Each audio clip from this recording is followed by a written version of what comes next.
A maior pergunta que a humanidade já fez é: o que existia antes de tudo? Antes do tempo? Antes da matéria? Antes da luz? A Bíblia não começa com "era uma vez". Ela começa respondendo a esse mistério na lata. O texto afirma que antes do cronômetro universal começar a girar, já existia uma mente. Não o nada, mas alguém, uma inteligência eterna e incriada, que decidiu que o silêncio absoluto não seria a palavra final. De repente, a ordem é dada. Essa voz diz: haja luz, e a escuridão primitiva é rasgada. A partir desse momento, começa uma sequência de 6 dias de organização frenética. A atmosfera é criada, a terra seca emerge de um oceano global, e a vida explode em cores e forma. O palco estava sendo montado para algo específico. O Criador, então, forma os animais. E, por último, o ser humano. Mas aqui há uma diferença brutal. O homem e a mulher não são criados apenas para viver ali, mas para reinar. Deus os coloca em uma região geográfica real, cercada pelos rios Tigre e Eufrates. A vida deles era simples. Tinham acesso total, segurança absoluta e conexão direta com quem os criou. Não existia ansiedade, não existia morte, não existia medo, mas havia uma única regra nesse território. No centro do jardim, uma árvore funcionava como um teste de autoridade. A instrução era clara: podem comer de tudo, menos dessa aqui. Não era sobre a fruta, era sobre a hierarquia. Se comessem, estariam declarando independência, dizendo que sabiam governar melhor que o próprio Criador. A consequência seria fatal. A morte entraria na história. Tudo parecia sob controle, mas na borda desse paraíso, uma criatura astuta observava, sabendo que a melhor forma de destruir aquele reino não era com uma guerra, mas com uma dúvida. E é exatamente isso que vamos desenrolar agora. Neste vídeo, você vai descobrir as respostas para as perguntas que todo mundo faz, mas poucos entendem. O que realmente existia antes do mundo começar? Já te dei um spoiler, mas vai além. Por que, se tudo foi criado perfeito, hoje existe tanto mal, doença e sofrimento? A decisão de comer aquele fruto foi apenas o detonador. Em questão de horas, a vergonha entrou, a culpa separou o casal e eles foram expulsos para um mundo hostil, onde a sobrevivência exigia suor e sangue. Mas, se você acha que o problema parou na desobediência de Adão e Eva, espere para ver a primeira geração nascida fora dos portões. O colapso moral foi instantâneo e brutal. O primeiro bebê humano da história, Caim, cresceu para se tornar não apenas um agricultor, mas o primeiro assassino em série de um homem só. E o motivo não foi território ou dinheiro, foi religião. Ele e seu irmão, Abel, ofereceram sacrifícios a Deus. Abel trouxe um cordeiro, entendendo que o pecado exigia uma vida em troca. Caim trouxe vegetais, o fruto do seu próprio esforço. Quando Deus rejeitou a oferta de Caim, o ego dele não suportou. Ele atraiu o irmão para o campo. Não havia armas de fogo na época. Então, imagine a brutalidade física necessária para tirar a vida de outro homem usando uma pedra ou um pedaço de madeira. O sangue de Abel tocou o chão, e a terra, que antes produzia vida, agora bebia morte. Caim foi marcado e exilado, mas aqui acontece algo que a maioria das pessoas ignora. Ele não foi viver isolado em uma caverna como um selvagem. Ele fundou a primeira cidade da história. Pense na ironia disso. A civilização humana, com suas muralhas, sistemas e segurança, foi inaugurada pelo primeiro criminoso da humanidade. Seus descendentes não eram primitivos. A Bíblia descreve que eles desenvolveram rapidamente a metalurgia, forjando bronze e ferro, e criaram instrumentos musicais complexos. A tecnologia avançava rápido, mas a moralidade regredia na mesma velocidade. Poucas gerações depois, surge um homem chamado Lameque. Ele quebrou o padrão do casamento original, tomando 2 esposas para si, e ficou famoso por escrever a primeira poesia registrada na história. Mas não era um poema de amor, era uma confissão de assassinato, onde ele se gabava para suas esposas de ter matado um jovem apenas por tê-lo ferido. A violência tinha deixado de ser um crime para virar cultura,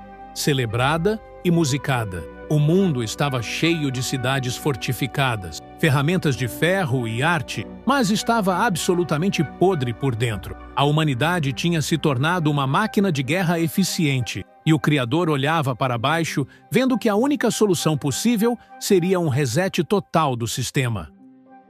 Esse reset não seria diplomático. A decisão foi radical: limpar o tabuleiro completamente. O dilúvio não seria apenas chuva, seria uma desconstrução geológica. Mas havia um homem que nadava contra a corrente. Noé recebeu um projeto de engenharia que desafiava a lógica: construir uma caixa de madeira colossal, com o tamanho de um transatlântico moderno, longe de qualquer mar.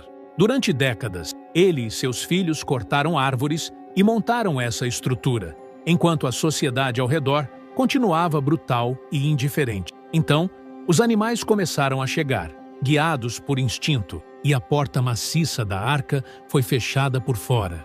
As fontes do abismo se romperam. A água subiu até cobrir as montanhas mais altas. Tudo o que respirava fora daquele barco de madeira morreu.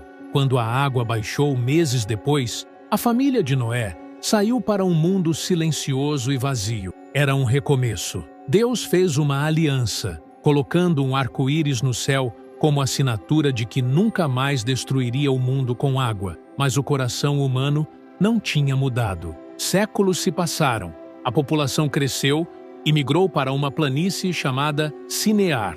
Em vez de se espalharem e povoarem a terra como Deus havia mandado, eles decidiram se aglomerar. Descobriram uma nova tecnologia: tijolos queimados e betume. Com isso, podiam construir mais alto e mais forte do que com pedras soltas. Eles disseram: vamos construir uma cidade e uma torre que toque nos céus, para fazermos um nome para nós mesmos. Era o orgulho humano tentando novamente ocupar o lugar divino. Agora, com engenharia avançada, Deus desceu para ver a construção. Ele viu que, se o povo continuasse unido com aquela motivação rebelde, nada seria impossível para ele. A intervenção foi cirúrgica. Em um momento, o mestre de obras pedia um tijolo e o operário entregava argamassa, sem entender uma palavra. A comunicação entrou em colapso. O caos linguístico parou a obra imediatamente. As pessoas se agruparam por idioma e se espalharam pelo mundo, abandonando a torre incompleta como um monumento ao fracasso da arrogância humana. As nações nasceram ali, divididas e confusas. Mas o plano de resgate não parou. Deus agora mudaria a estratégia. Em vez de lidar com toda a humanidade de uma vez, ele escolheria um único homem, um idoso vivendo no meio da idolatria, para começar uma nação exclusiva. Se você fosse começar uma nação do zero para salvar o mundo, provavelmente escolheria um general jovem ou um rei poderoso com exércitos prontos. A estratégia divina foi o oposto exato. O escolhido foi um homem de 75 anos, casado com uma mulher estéril, vivendo no conforto da antiga cidade de Ur, onde a lua era adorada como Deus. O nome dele era Abrão. A proposta que ele recebeu desafiava qualquer lógica de sobrevivência. Abandone sua terra, sua herança e a segurança do clã de seu pai para caminhar em direção a um lugar desconhecido. A promessa era que, através dele, todas as famílias da terra seriam abençoadas. Ele aceitou o risco. Trocou casas de tijolos por tendas no deserto de Canaã, tornando-se um nômade vulnerável em uma terra cheia de tribos hostis. Mas havia um problema biológico gritante. A promessa dizia que seus descendentes seriam incontáveis como as estrelas no céu noturno, mas a realidade mostrava uma tenda vazia. O tempo passou, a pele enrugou e a esperança virou desespero. Sara, sua esposa, cansada de esperar, sugeriu uma solução humana para um problema divino: usar sua serva egípcia para gerar um herdeiro. O resultado foi o nascimento de Ismael, trazendo conflito doméstico e rivalidade, não a paz prometida. Foi só quando Abrão tinha 99 anos e qualquer chance natural já tinha desaparecido que o milagre aconteceu. Isaque nasceu, o filho do riso. Mas a narrativa sofre uma guinada aterrorizante logo depois. A mesma voz que prometeu o menino agora pedia que ele fosse devolvido em um altar de sacrifício. Pai e filho subiram o Monte Moriá.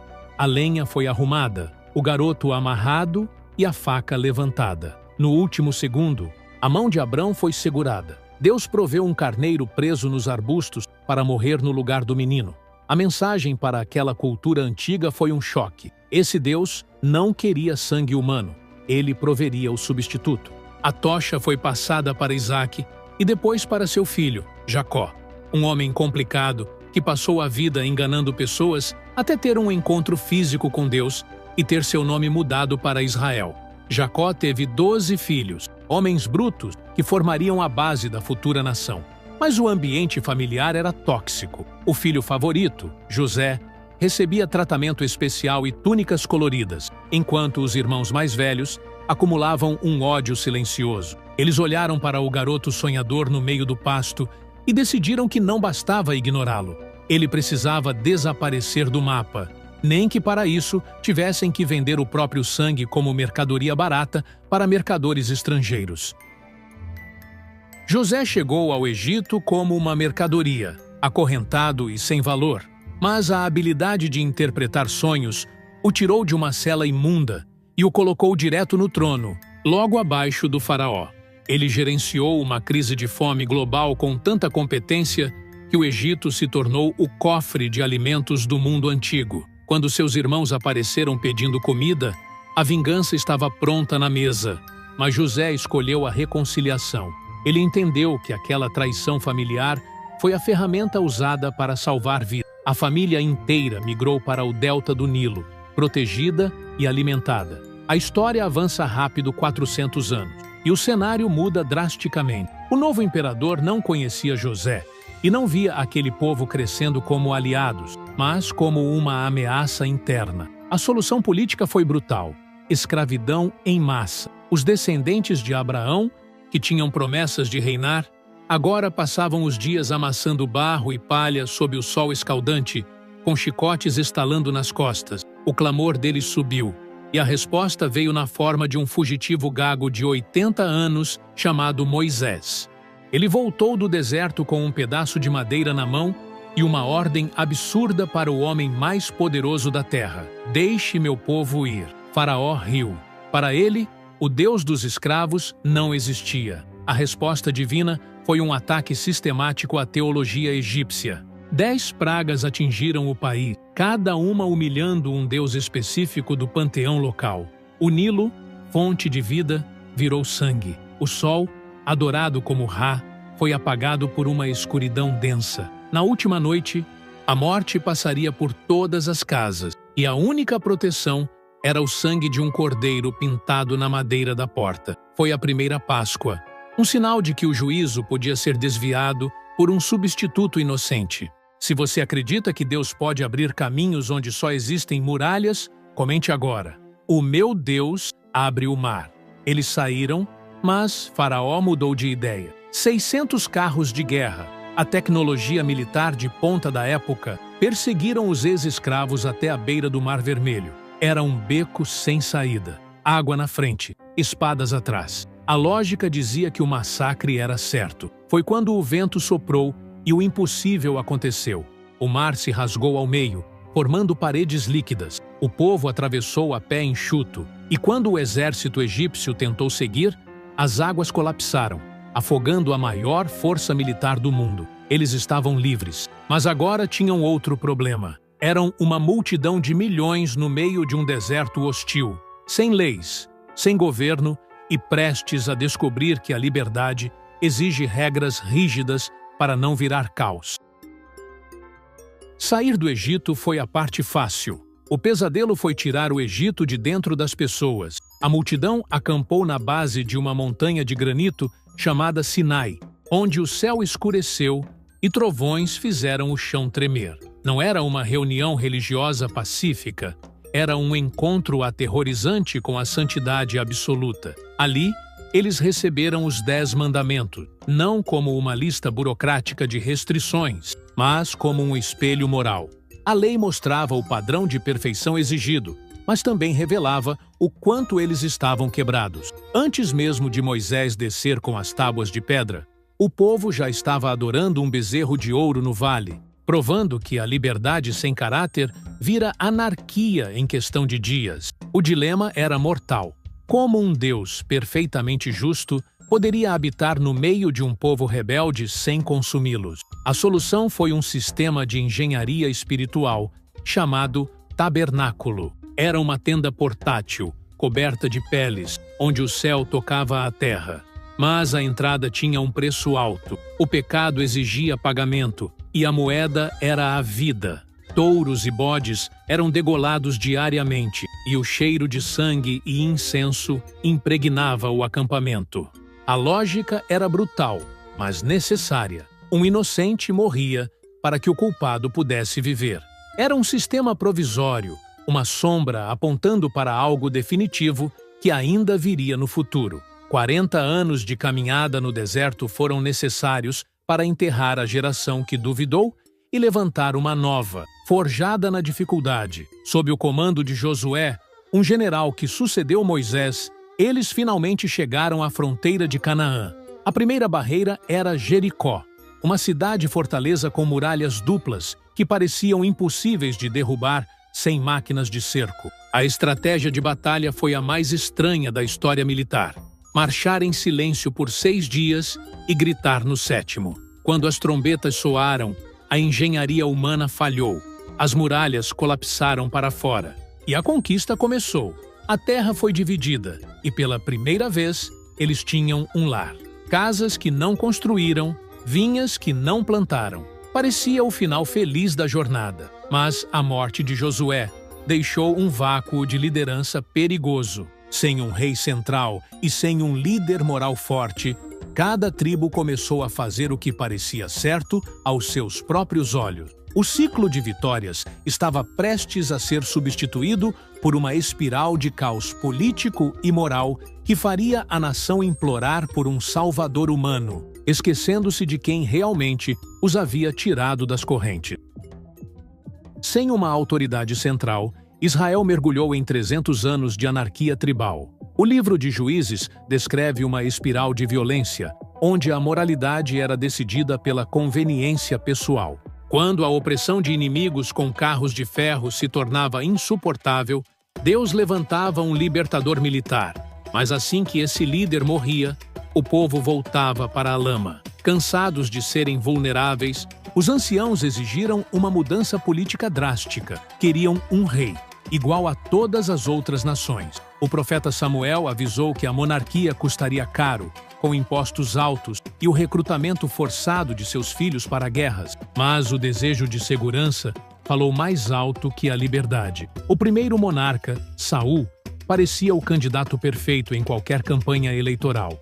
Alto, forte e carismático. Mas a coroa revelou um interior inseguro e paranoico. A rejeição dele abriu espaço para um pastor de ovelhas ruivo que ninguém levaria a sério em um campo de batalha. Davi não conquistou o trono apenas matando um gigante filisteu com uma funda. Ele unificou as tribos e transformou Jerusalém em uma capital fortificada. Foi para ele que Deus fez uma promessa dinástica que desafiava o tempo. Um descendente seu ocuparia o trono para sempre. Não era sobre política momentânea, mas sobre uma linhagem eterna que começava ali. O filho de Davi, Salomão, levou a nação ao auge econômico e cultural.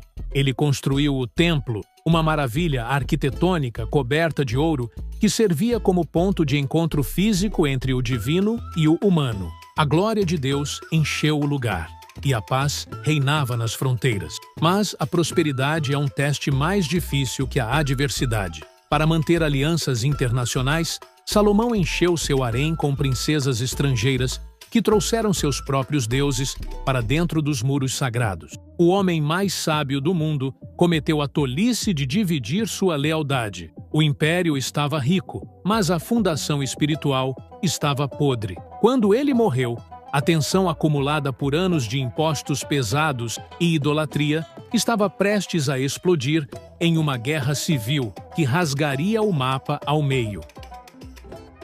A decisão que partiu a nação ao meio não foi tomada em um campo de batalha, Mas em uma reunião de conselho, o herdeiro de Salomão, Roboão, recebeu um ultimato dos trabalhadores cansados: diminuir a carga brutal de impostos ou enfrentar uma greve geral.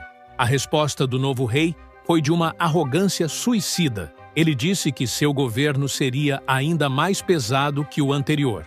O resultado foi imediato. 10 tribos do norte declararam independência instantânea, formando o Reino de Israel, enquanto apenas 2 tribos do sul permaneceram leais a Jerusalém, formando o Reino de Judá. Agora, havia 2 tronos, 2 capitais e o dobro de idolatria. Para evitar que seu povo viajasse ao sul para adorar no templo, os reis do norte criaram sua própria religião estatal, instalando bezerros de ouro nas fronteiras. Não era apenas heresia, era uma estratégia política de controle de massas. Deus enviou profetas para intervir. Homens como Elias, Isaías e Jeremias não eram adivinhos de bola de cristal. Eram ativistas que confrontavam a corrupção no palácio. Eles gritavam que exércitos estrangeiros estavam a caminho, não apenas por expansão territorial, mas como uma ferramenta de correção divina. Foram ignorados, zombados e jogados em poços de lama. O prazo de validade da paciência divina expirou. O norte caiu primeiro, atropelado pela máquina de guerra assíria, um império famoso por esfolar prisioneiros vivos. O sul viu tudo isso e não aprendeu nada. Pouco tempo depois, a superpotência da vez, a Babilônia, cercou Jerusalém. O cerco durou meses, transformando a cidade sagrada em uma panela de pressão de fome e doença. Quando as muralhas foram rompidas, a carnificina foi total. O rei de Judá assistiu à execução dos próprios filhos antes de ter seus olhos furados, garantindo que a última coisa que veria seria o fim de sua linhagem. O impensável aconteceu em seguida. Os soldados babilônios entraram no templo, saquearam o ouro e atearam fogo em tudo. A casa de Deus virou cinzas. A elite sobrevivente foi acorrentada e arrastada por 800 quilômetros até a Babilônia, forçada a viver no coração da cultura inimiga. A terra prometida ficou vazia e a pergunta que restou era perturbadora. Se o templo caiu e a linhagem real foi cortada, a promessa antiga feita a Abraão e Davi tinha falhado. Você conseguiria manter sua fé intacta se visse sua igreja queimada, sua cidade destruída e fosse obrigado a servir ao império que matou sua família? 70 anos depois que a fumaça de Jerusalém baixou, a geopolítica mundial virou de cabeça para baixo em uma única noite. O Império Babilônico, que parecia invencível, caiu diante dos persas. O novo imperador, Ciro, fez uma jogada diplomática que ninguém esperava. Assinou um decreto permitindo que os exilados voltassem para casa. Parecia o final feliz que os profetas haviam prometido, mas quando as caravanas chegaram ao destino, a euforia morreu na garganta. Jerusalém não era uma cidade esperando para ser habitada. Era um cemitério de pedras queimadas e muralhas derrubadas, onde raposas e bandidos eram os únicos donos do território. A reconstrução não foi um projeto de arquitetura, foi uma operação de guerra. Neemias, que trocou o conforto do palácio persa pela poeira da Judéia, organizou o trabalho em um regime de tensão total.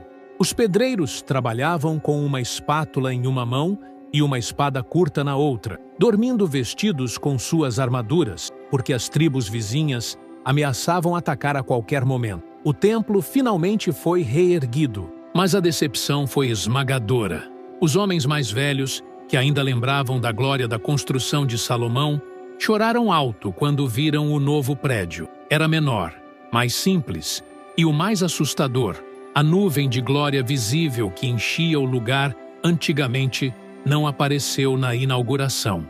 A estrutura estava lá, mas a sensação era de que algo vital ainda faltava. Então, começou a fase mais angustiante de toda essa história. O profeta Malaquias entregou uma última mensagem de alerta e, depois disso, o transmissor divino foi desligado. 400 anos se arrastaram sem uma única voz profética, sem milagres, sem novas escrituras. Foi um vácuo espiritual absoluto. Enquanto o céu estava mudo, a terra tremia com a marcha de novos impérios. A cultura grega invadiu a região, forçando uma modernização à força, e logo depois, as legiões de Roma chegaram para ficar.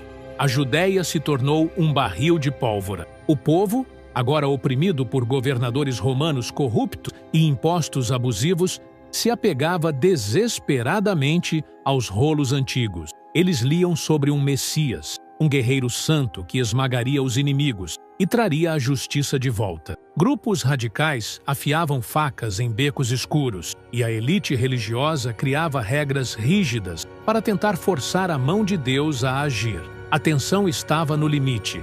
O mundo antigo prendia a respiração esperando um leão rugir e devorar os romanos, sem fazer ideia de que a resposta viria de um lugar irrelevante, na forma mais frágil possível. A expectativa era de um general montado em um cavalo branco, alguém que quebrasse os dentes de Roma com uma espada de ferro. Mas a resposta divina à tensão de 400 anos foi desconcertante. O libertador não nasceu em um palácio fortificado, mas em um abrigo de animais, nos fundos de uma hospedaria lotada, em uma vila insignificante chamada Belém. Cresceu como um trabalhador braçal, cheirando a serragem e suor, em uma região que a elite religiosa considerava atrasada. Quando esse carpinteiro, Jesus, largou as ferramentas aos 30 anos para começar seu movimento, ele não recrutou soldados. Chamou pescadores rudes e cobradores de impostos odiados para formarem seu gabinete oficial. O discurso dele era um choque cultural absoluto. Enquanto os zelotes queriam degolar os romanos, ele ordenava amar os inimigos. Enquanto os fariseus mediam santidade por regras externas de lavagem de mãos, ele dizia que o problema real estava na intenção do coração. Mas não eram apenas palavras bonitas. Ele tinha autoridade sobre a matéria. Cegos enxergavam, tempestades paravam com uma frase, e funerais eram cancelados porque o morto se levantava do caixão. A popularidade explodiu, mas o perigo também. Para o Sinédrio, o Tribunal Supremo Religioso, ele não era um salvador. Era uma ameaça política que desestabilizaria a frágil paz com o império. A conspiração foi rápida e suja. Um de seus amigos próximos vendeu a localização dele pelo preço de um escravo. Jesus foi preso à noite, julgado em um processo ilegal, cheio de falsas testemunhas, e entregue ao governador romano, Pilato. O império não encontrou crime nele, mas cedeu à pressão da multidão. A execução foi brutal. Ele foi açoitado até a carne rasgar e pregado em uma cruz, a punição reservada para terroristas e escravos rebeldes. Ali, suspenso entre o céu e a terra, aconteceu o evento central de toda a narrativa bíblica. O céu escureceu ao meio-dia. Enquanto o sangue escorria, ele não pediu vingança, pediu perdão. A Bíblia diz que, naquele momento, ele estava absorvendo a culpa acumulada desde o jardim, pagando a dívida que o sistema de sacrifícios de animais apenas adiava. Ele gritou: "Está consumado", e morreu. O véu do templo, uma cortina grossa que separava o lugar sagrado, rasgou-se de cima a baixo sem mãos humanas. O acesso estava livre, mas o líder estava morto. O corpo foi trancado em uma tumba de pedra, selado com a insígnia romana e guardado por soldados de elite. Parecia o fim trágico de mais um falso Messias. Se a história terminasse no sepultamento, o cristianismo teria morrido na mesma semana. Movimentos messiânicos da época sempre acabavam quando o líder era executado. Os seguidores se dispersavam para não serem os próximos na cruz. Mas 3 dias depois, algo aconteceu que a inteligência romana não conseguiu explicar. O selo imperial estava quebrado, a pedra de 2 toneladas havia rolado e o corpo tinha desaparecido. Os guardas estavam aterrorizados. Logo em seguida, o impossível foi relatado. O carpinteiro executado estava andando por Jerusalém, comendo com amigos e exibindo as marcas dos pregos nas mãos. Mas vivo e tangível, ele ficou 40 dias dando instruções finais. A missão agora não era tomar Jerusalém à força, mas invadir o mundo com uma notícia. Ele subiu aos céus, deixando um grupo de 120 pessoas em uma sala, aguardando a promessa final. Quando aconteceu, não foi discreto. Um som de vento furioso invadiu a casa e línguas de fogo pousaram sobre ele. Era o Espírito Santo, a própria presença de Deus, não mais restrita a um templo de pedra, mas habitando dentro de pessoas comuns. Aqueles pescadores medrosos se transformaram em oradores destemidos instantaneamente. Pedro, que dias antes negara conhecer Jesus para uma serva, agora acusava publicamente milhares de pessoas de terem matado o Messias. E em vez de serem presos, 3.000 se juntaram ao movimento em um único dia. A perseguição começou feroz. Estevão foi apedrejado em praça pública, mas o sangue dos mártires funcionou como combustível. Quanto mais tentavam esmagar o grupo, mais ele se espalhava para fora das fronteiras judaicas. O maior golpe de ironia divina aconteceu com Saulo, um caçador de cristãos que tinha autorização oficial para prender e matar. No caminho de uma operação, ele foi derrubado por uma luz ofuscante e ouviu a voz do homem que perseguia. Saulo se levantou cego e se converteu em Paulo, o maior missionário da história, levando a mensagem para o coração do império. Ele viajou milhares de quilômetros, naufragou, foi açoitado e preso, mas escreveu cartas que hoje formam metade do Novo Testamento, explicando que a salvação não era por mérito humano, mas por graça. O Império Romano, com todo o seu ferro e lei, estava sendo infiltrado não por espada, mas por uma ideia indestrutível que atravessava classes sociais e etnias. Décadas depois, todos os apóstolos originais haviam sido executados, exceto um. João, agora um idoso, estava exilado em Pátimo, uma ilha-prisão rochosa, no mar Egeu. O império parecia ter vencido e as igrejas estavam cansadas. Foi nessa solidão que ele recebeu a última peça do quebra-cabeça, uma visão panorâmica do desfecho da história humana, conhecida como Apocalipse. Não era um filme de terror para assustar, mas uma revelação de bastidores para mostrar quem realmente estava no controle. João viu o trono do universo, e ele não estava vazio nem ocupado por César. Ele viu o cordeiro que foi morto, agora de pé como um leão, abrindo os selos da história. A visão descrevia um período de tribulação intensa, onde o mal humano e espiritual atingiria seu ápice, personificado em um sistema global de governo e adoração forçada. Mas o clímax não seria uma negociação diplomática. O céu se abriria e aquele carpinteiro voltaria, não mais para ser julgado, mas para julgar. Ele viria para remover o mal definitivamente, lançando a antiga serpente e a morte no esquecimento eterno. A cena final da Bíblia é um retorno à simetria do início, mas melhorada. João viu uma nova Jerusalém descendo do céu, uma cidade onde a arquitetura reflete a glória de Deus. Não há mais templo, porque a presença divina está em todo lugar. Não há mais choro, nem dor, nem luto. O jardim do Éden é restaurado, mas agora é uma cidade-jardim, aberta e segura. A árvore da vida, bloqueada lá no começo por querubins e espadas, está disponível novamente no centro da praça. A história que começou com uma expulsão termina com um convite de boas-vindas. O plano de resgate, desenhado antes do tempo existir, foi concluído com sucesso total. A humanidade, lavada e restaurada, finalmente pode caminhar com seu Criador sem medo, completando o propósito para o qual foi desenhada desde o primeiro fôlego. Agora clique na tela para descobrir como Noé conseguiu sobreviver 370 dias dentro da arca durante o dilúvio. Isso eu não contei aqui. Clique no vídeo na tela e descubra esse segredo.